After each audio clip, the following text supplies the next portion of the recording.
Ladies and gentlemen, this is the 74th Miss Universe competition.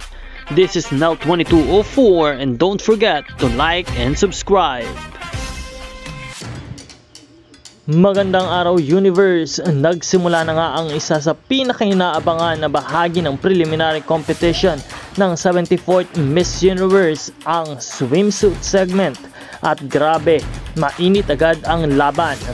Unang-unang marangkada si Miss Columbia at tulad ng inaasahan, she did not disappoint. Ramdam na ramdam ang confidence at lakas sa bawat hakbang niya.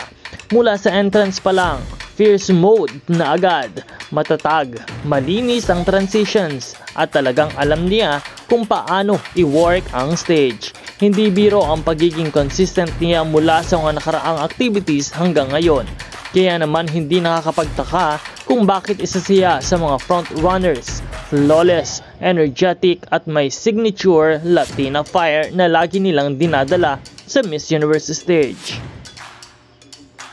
Pero mga kababayan, alam nating lahat kung sino talaga ang pinaka-inaabangan ng buong Pilipinas at ng buong pageant world. Maria Atisa Manalo.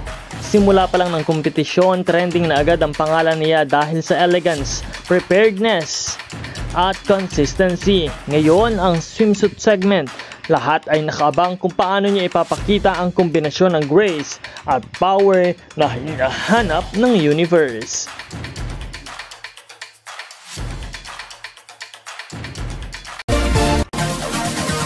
Support your favorite candidates and leave a comment.